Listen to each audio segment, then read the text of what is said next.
Hola, ¿qué tal? Bienvenidos. Hoy desde Hora de Noticias tenemos sobre la mesa un documento que es, para ser directos, bastante explosivo.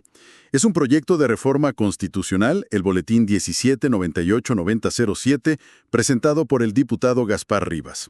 Y la verdad, más que una simple reforma, propone una arquitectura de poder completamente nueva. Completamente.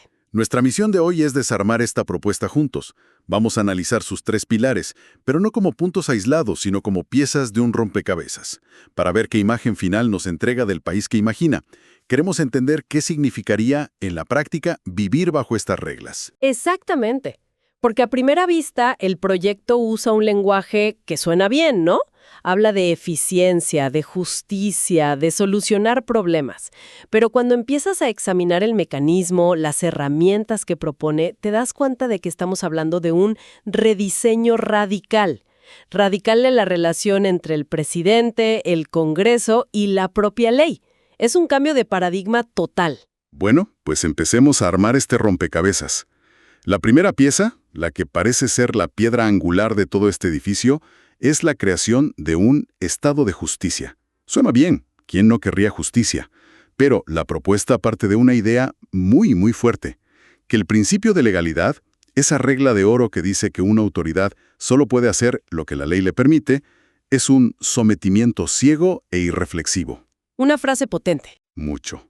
Y para corregir esto, Rivas propone que el presidente pueda actuar incluso contra texto jurídico expreso, es decir, en contra de la ley escrita si él considera que es para solucionar un problema urgente o corregir un error.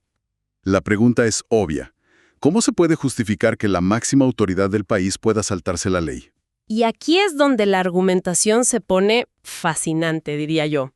El proyecto no dice simplemente el presidente debe tener más poder. No. Invoca un concepto filosófico, una justicia, así con mayúscula, que estaría por encima de la legalidad.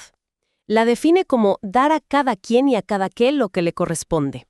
El razonamiento es, si hay una necesidad social urgente, lo justo es solucionarla ya, aunque no haya una ley que lo permita, o incluso si una ley lo prohíbe. Y para que suene más plausible, usa una analogía.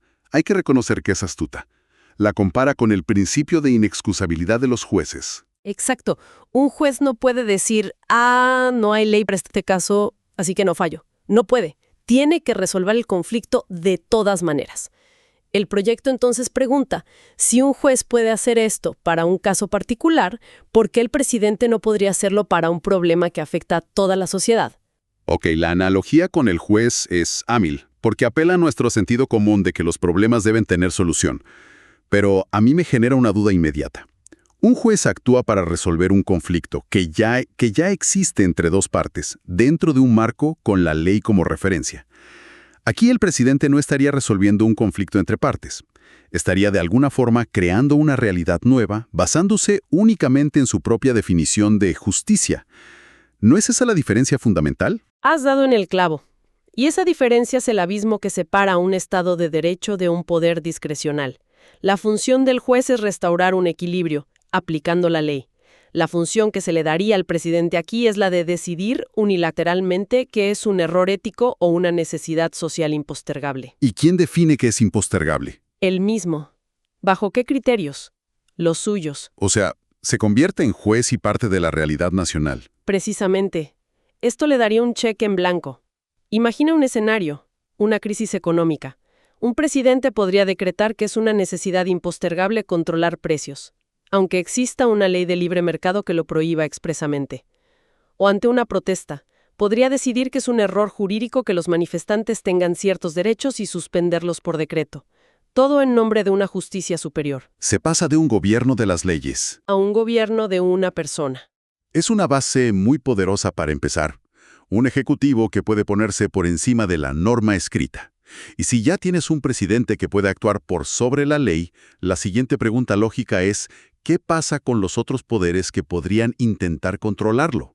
Como el Congreso, por ejemplo. Bueno, el proyecto tiene una respuesta muy directa para eso. Y aquí es donde la propuesta muestra sus dientes de verdad. Hablemos entonces de la segunda pieza del rompecabezas, la facultad del presidente para disolver el Congreso Nacional. El mecanismo que se propone es bastante directo. Una vez al año, el presidente puede enviar un proyecto de ley sobre temas clave, seguridad, recursos naturales, pensiones, y declararlo esencial para el interés superior de la nación. Una etiqueta con mucho peso. Muchísimo. Y si el Congreso rechaza ese proyecto o lo modifica de tal manera que a juicio del presidente se desnaturaliza su esencia, tiene la opción de apretar el botón rojo, disolver el Congreso y llamar a nuevas elecciones. La justificación que da el texto es explícita. El diputado Rivas dice haber sido testigo de cómo el Parlamento ha boicoteado iniciativas del Ejecutivo movido por prejuicios ideológicos.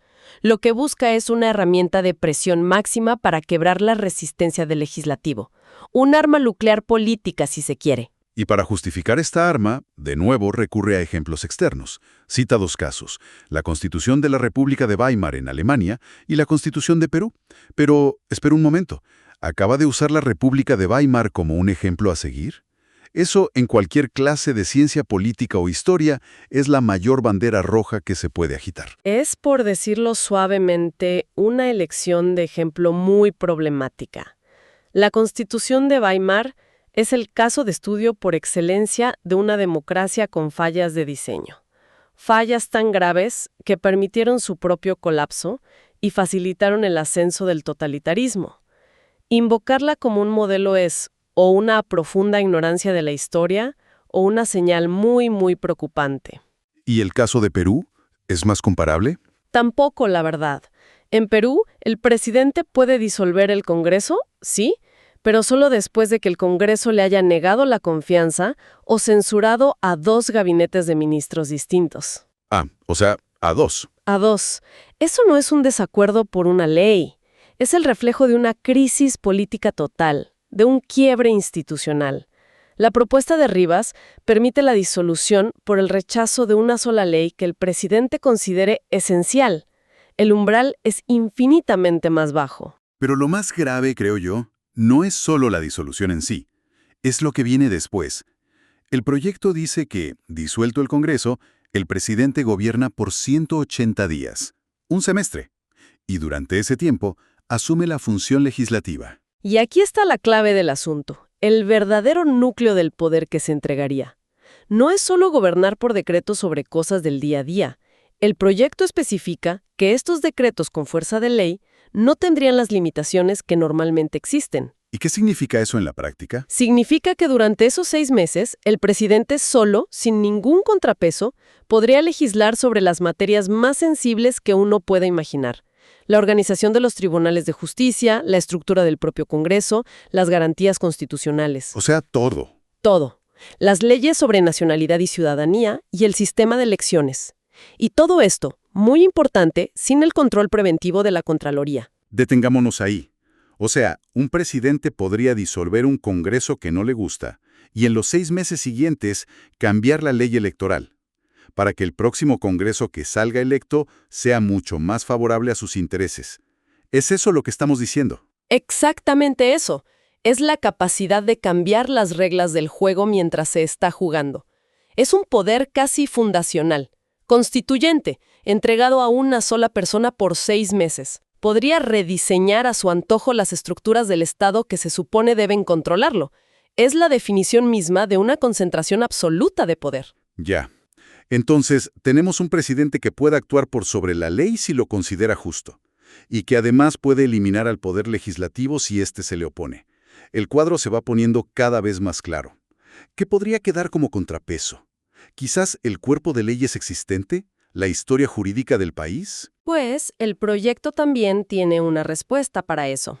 Y esa es la tercera y última pieza de este rompecabezas. La derogación automática y retroactiva.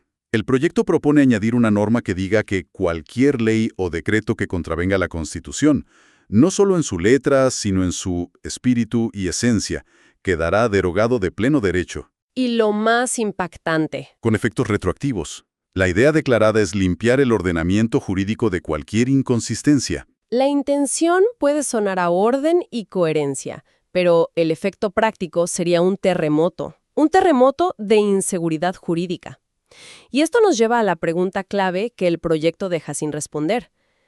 ¿Quién determina que una ley de 1985 contradice el espíritu y la esencia de la Constitución actual? Claro, ¿quién es el árbitro de eso? Un funcionario público, un juez de primera instancia. El propio presidente usando su estado de justicia. Es un vacío que básicamente invita a la arbitrariedad. Totalmente. Imagina las consecuencias. Una cláusula así podría anular leyes que han estado vigentes por décadas. Leyes sobre las cuales la gente ha construido sus vidas. Piensa en la ley que reguló la privatización de una empresa hace 30 años. Si una autoridad de turno decide que esa ley iba en contra del espíritu de la Constitución, ¿qué pasa con esa empresa? Con sus dueños actuales, con los miles de contratos que ha firmado. Se abre una caja de Pandora. Una gigantesca. Afectaría todo. Derechos de propiedad, contratos, sentencias judiciales firmes. Nadie tendría certeza de si las reglas que rigen su casa, su negocio o su pensión seguirán siendo válidas mañana, o si serán borradas del mapa con efecto hacia el pasado. La certeza jurídica simplemente se evaporaría. Sería el caos jurídico. Cada ley sería potencialmente inválida, sujeta a la interpretación de turno sobre algo tan etéreo como el espíritu de la Constitución. Bien. Entonces, si damos un paso atrás y juntamos todas las piezas que hemos ido poniendo sobre la mesa, la imagen final es bastante nítida y, hay que decirlo, escalofriante. Totalmente. No son ajustes menores. No, para nada. Tienes, primero, un presidente empoderado por un estado de justicia que le da la justificación filosófica para actuar por encima de la ley. Segundo, le das la herramienta para disolver el Congreso que le permite eliminar la oposición política a su voluntad. Y tercero, con la derogación retroactiva, le das el poder para borrar la historia jurídica que le incomode. Has descrito perfectamente el ciclo. Es un ecosistema de poder cerrado y autorreferente. Los tres pilares no son independientes. Se refuerzan mutuamente para crear una figura presidencial con un poder que no se ha visto en la historia democrática del país. Se eliminan, de facto, los frenos y contrapesos que son la esencia de una república. Es un proyecto que, aunque se vista con un discurso de modernización y eficiencia para superar el bloqueo político, en el fondo lo que propone es demoler la separación de poderes y concentrarlo todo en el Ejecutivo. Exacto. Es una solución al bloqueo político que consiste en eliminar a uno de los jugadores del tablero. Y eso, por definición, cambia las reglas del juego democrático de manera fundamental. Sin duda, es una propuesta que obliga a una reflexión muy profunda sobre los límites del poder, la paciencia con los procesos democráticos y la salud misma de nuestras instituciones. Y esto nos deja con una pregunta final. Algo para que quienes nos escuchan se queden pensando. Es evidente que este proyecto nace de una frustración muy real con la política. Con su lentitud, con el bloqueo partidista, es un síntoma de una desafección palpable. Cierto. No es una idea que surge en el vacío. Para nada. Entonces, la cuestión importante no es solo analizar si esta propuesta en particular es peligrosa, que sus implicaciones sugieren que lo es, y mucho. La verdadera pregunta que debamos hacernos es: ¿cuáles son las vías legítimas, eficaces y democráticas para resolver esa frustración y ese bloqueo político? ¿Cómo lo hacemos sin tener que recurrir a soluciones que nos obliguen a sacrificar los principios fundamentales de la República? Una pregunta crucial, porque si no encontramos buenas respuestas a eso, propuestas como esta, que ofrecen atajos autoritarios, seguirán apareciendo y sonando atractivas para una parte de la ciudadanía. Un punto vital para el debate que se avecina. Gracias por acompañarnos en este análisis a fondo aquí en Hora de Noticias.